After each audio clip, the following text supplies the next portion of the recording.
Hello students, তোমাদের সবাইকে Surajit Manna creations চ্যানেলের পক্ষ থেকে সুস্বাগতম। আশা করি তোমরা সকলে ভালো আছো। আমি তোমাদের জন্য এই ভিডিওটি তুলে ধরছি 2024 সালের দ্বিতীয় পর্যায়ক্রমিক মূল্যায়ন তথা সেকেন্ড সামেটিভ ইভ্যালুয়েশনের জন্য ক্লাস 8-এর ভূগোলের একশিট প্রশ্নপত্রের সম্পূর্ণ সমাধান করছি। তার আগে তোমাদের কাছে অনুরোধ, তোমরা ভিডিওটি না টেনে পুরোটা থাকো। ভিডিওটি কেমন লাগলো কমেন্ট করে জানিও এবং ভিডিওটিতে লাইক দাও ও শেয়ার করো এবং সুরজিৎ মান্না ক্রিয়েশনস আমার এই চ্যানেলটিকে সাবস্ক্রাইব করে এই চ্যানেলের পাশে থাকো এবং ডান দিকে বেল আইকন অল অপশনে গিয়ে প্রেস করো যাতে পরবর্তী ভিডিও নোটিফিকেশন পাও। তোমরা এই প্রশ্নপত্রের সেটটি পেয়ে যাবে প্রান্তিকের দেবাশিস মৌলিক সম্পাদিত প্রশ্ন প্রস্তুতির 7 নম্বর সেটের চাপড়ামারি ইমানুকুলেট হাই স্কুল এইচএস এই স্কুলের যে প্রশ্নপত্রের সেটি রয়েছে সেই সেটি সম্পূর্ণ সমাধান করছি। আলোচনা শুরু করছি। একের দাগে সঠিক উত্তরটি নির্বাচন করো।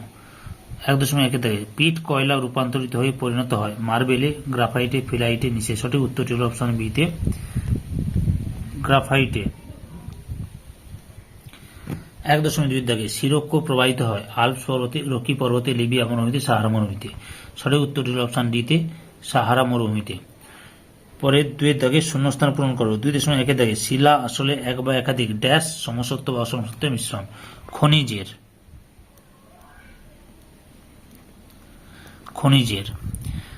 2.2 দাগে উত্তর আমেরিকা ও দক্ষিণ আমেরিকা মহাদেশের মাঝে সংকীর্ণ অবস্থিত সংকীর্ণ ভূখণ্ডটি হল ড্যাশ পানামা যোজক।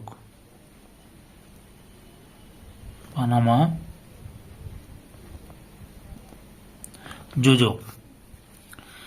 পরে 3 দাগে এক কথায় উত্তর দাও। 3.1 দাগে উত্তর আমেরিকা মহাদেশের উচ্চতম শৃঙ্গের নাম কি? অ্যাকনকাগুয়া।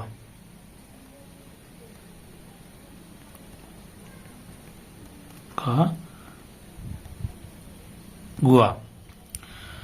3.2 দাগে ভারতে খনিজ ভান্ডার কোন অঞ্চলকে বলা হয়? ছোট নাগপুর মালভূমিকে।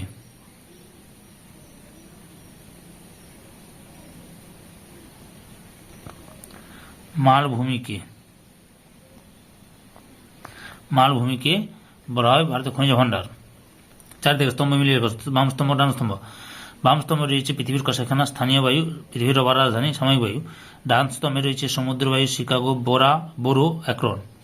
পৃথিবীর কষাইখানা বিতে হচ্ছে শিকাগো, স্থানীয় বায়ু হচ্ছে সিতে বোরো, পৃথিবীর রবার রাজধানী ডিতে অ্যাক্রন, সাময়িক বায়ু এতে সমুদ্র বায়ু। 5 দাগে ভৌগোলিক কারণ ব্যাখ্যা করো। কানাডীয় শিল্ড অঞ্চলে অসংখ্য হ্রদ দেখা যায়। উত্তর, কানাডিয়ান শিল্ডের উত্তর দিকে ল্যাব্রাডর মালভূমি অবস্থিত। এই বন্ধুর মালভূমির স্থানে স্থানে অনুষ্ঠ গম্বুজাকৃতি পাহাড় মোনাডং লক্ষ্য করা যায়। প্রাচীন হিমবাহ দ্বারা বাহিত নুড়ি পাথর, কাদা ও বালি মাটি এখানকার পুরাতন শিলাস্তরের উপর সঞ্চিত হয়ে নতুন ভূভাগের সৃষ্টি করেছে। পৃথিবীর প্রাচীনতম ভূখণ্ডের অংশ হল কানাডিয়ান শিল্ড অঞ্চল, তাই এই অঞ্চল হিমবাহের ক্ষয়কার্যের শিকার হয়ে আসছে। এই ক্ষয়কার্যের ফলে বর্তমানে এই শিল্ড অঞ্চলটি একটি সমপ্রায় ভূমিতে পরিণত হয়েছে ও এই অঞ্চলে যে অংশগুলি অধিক দুর্বল ছিল সেগুলি অধিক ক্ষয় পেয়ে অবনমিত হয়ে হ্রদ সৃষ্টি হয়েছে। এই কারণে কানাডিয়ান শিল্ড অঞ্চলে অসংখ্য হ্রদ দেখা যায়, যেমন উইনিপেগ, গ্রেট বিয়ার, গ্রেট স্লেভ, আথাবাস্কা প্রভৃতি হ্রদ। 5.2 দাগে ক্রান্তীয় অঞ্চলে মহাদেশের পশ্চিম দিকে পৃথিবীর অধিকাংশ মরুভূমির সৃষ্টি হয়েছে কেন? উত্তর, শীতকালে জলভাগ স্থলভাগের তুলনায় বেশি উষ্ণ থাকে। এই সময় জলীয় বাষ্পপূর্ণ পশ্চিমা বায়ু পশ্চিম থেকে পূর্বে প্রবাহের সময় মহাদেশের পশ্চিমাংশে যথেষ্ট পরিমাণে বৃষ্টিপাত ঘটায়, যেমন ভূমধ্যসাগরের তীরবর্তী অঞ্চল, কিন্তু মহাদেশের পূর্ব দিকে বৃষ্টিপাতের পরিমাণ ক্রমশ কমতে থাকে। এই কারণে পশ্চিম বায়ুর প্রভাবপথে মহাদেশগুলোর পূর্ব ও মধ্য অংশে নাতিশীতোষ্ণ তৃণভূমির সৃষ্টি হয়েছে, যেমন মধ্য এশিয়ার স্টেপ তৃণভূমি অঞ্চল। 6 দাগে যে কোনো দুটি প্রশ্নের উত্তর দাও। 6.1 দাগে পাললিক শিলার 3টি বৈশিষ্ট্য উল্লেখ করো। পাললিক শিলা বৈশিষ্ট্য 1 নম্বরে এই শিলায় স্তরায়ন এবং কাদায় চিড় খাওয়া দাগ লক্ষ্য করা যায়। 2 নম্বর বৈশিষ্ট্য একমাত্র এই শিলাতে জীবাশ্ম দেখা যায়। 3 নম্বর বৈশিষ্ট্য এই শিলায় সচ্ছিদ্রতা ও ভঙ্গুরতা দেখা যায়। 4 নম্বর বৈশিষ্ট্য এই শিলার প্রবেশতা খুব বেশি। 5 নম্বর বৈশিষ্ট্য ক্ষয় প্রতিরোধ ক্ষমতা বিভিন্ন রকম হয় পাললিক শিলার। 7 নম্বর বৈশিষ্ট্য পাললিক শিলায় কয়লা খনিজের প্রাকৃতিক গ্যাসের ভান্ডার। আর পরের বৈশিষ্ট্য কাঠিন্য আগ্নেয় শিলা থেকে তো কম, দারণ, ফাটল বা কেলাসের গঠন থাকে না। 6.2 দাগে অ্যানাবেটিক ও ক্যাটাবেটিক বায়ু বলতে কি বোঝো? প্রথমে অ্যানাবেটিক বায়ু কাকে বলে বলছি। দিনের বেলা সূর্যের তাপে পর্বতের ঢালের উপরের বায়ু যে পরিমাণ উষ্ণ হয়, উপত্যকার মাঝের অংশের বায়ু ততটা উষ্ণ হয় না। ফলে এই উষ্ণ ও হালকা বায়ু পর্বতের ঢাল বরাবর নিচ থেকে উপরের দিকে উঠতে থাকে। এই বায়ু হলো উপত্যকা বায়ু, যার আরেক নাম অ্যানাবেটিক বায়ু। এরপরে ক্যাটাবেটিক বায়ু কাকে বলে বলছি। রাত্রিবেলায় তাড়াতাড়ি তাপ বিকিরণ করে পর্বতের ঢালের উপরিস্থিত বায়ু শীতল হয়ে পড়ে। এই উচ্চতাপের ভারী বায়ু পর্বতের ঢাল বরাবর উপর থেকে নিচের দিকে নামতে শুরু করে এবং উপত্যকায় অবস্থান করে। এই বায়ু হলো পার্বত্য বায়ু, যার আরেক নাম ক্যাটাবেটিক বায়ু। 6.3 দাগে উত্তর আমেরিকার হ্রদ অঞ্চলের ভূপ্রকৃতি ও নদ নদী সম্পর্কে লেখো। উত্তর, বেশিরভাগ অংশের ভূমি সমতল হলেও কিছু কিছু স্থান তরঙ্গায়িত। 5টি বৃহৎ হ্রদই প্রায় কাছাকাছি অবস্থিত। এদের মধ্যে আয়তনে সুপিরিয়র পৃথিবীর দ্বিতীয় বৃহত্তম হলেও পৃথিবীর বৃহত্তম স্বাদু জলের হ্রদ। এই অঞ্চলে Saint Lawrence, Mississippi, Missouri, Ohio হল উল্লেখযোগ্য নদী। এদের মধ্যে সেন্ট লরেন্স নদীটি 5টি হ্রদকে যুক্ত করেছে।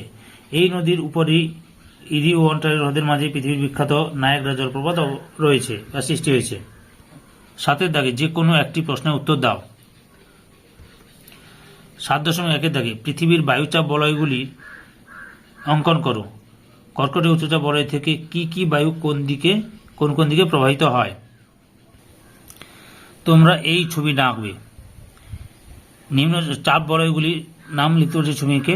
দেখো, প্রথমে লেখা আছে নিরক্ষীয় নিম্নচাপ ও শান্ত বলয়। নিরক্ষীয় নিম্নচাপ বলয় এই হলুদ অংশটা। তারপর নিরক্ষীয় নিম্নচাপ বলয় থেকে উপরের দিকে অর্থাৎ উত্তর দিকে রয়েছে কর্কটীয় উচ্চচাপ বলয়। নিরক্ষীয় নিম্নচাপ বলয়ের দক্ষিণ দিকে রয়েছে মকরীয় উচ্চচাপ বলয়। আবার কর্কটীয় উচ্চচাপ বলয়ের উপরে অর্থাৎ উত্তর দিকে রয়েছে সুমেরু বৃত্তপ্রদেশের নিম্নচাপ বলয়।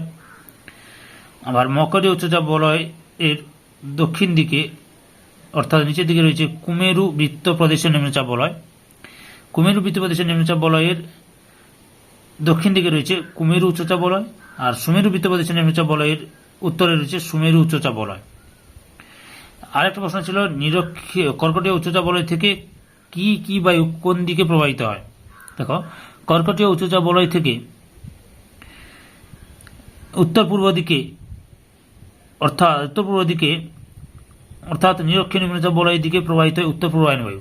কর্কটীয় উচ্চচাপ বলয় থেকে উত্তর পূর্ব দিকে অর্থাৎ নিরক্ষীয় নিম্নচাপ বলয়ের দিকে প্রবাহিত হয় উত্তর পূর্ব আয়ন বায়ু। আর কর্কটীয় উচ্চচাপ বলয় থেকে দক্ষিণ পশ্চিম দিকে অর্থাৎ সুমেরু বৃত্তপ্রদেশের নিম্নচাপ বলয়ের দিকে প্রবাহিত হয়েছে দক্ষিণ পশ্চিম পশ্চিমা বায়ু। দক্ষিণ পশ্চিম পশ্চিমা বায়ু, বুঝতে পেরেছ? আর এই ছবি আঁকবে। 7.2 থেকে উত্তর আমেরিকার জলবায়ুতে অক্ষাংশ ও সমুদ্র স্রোতের প্রভাব আলোচনা করো।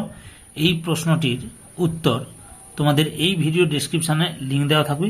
সেই ডেসক্রিপশনে লিঙ্কে ক্লিক করে এই প্রশ্নের উত্তরটি তোমরা জেনে নিতে পারো বা দেখে নিতে পারো।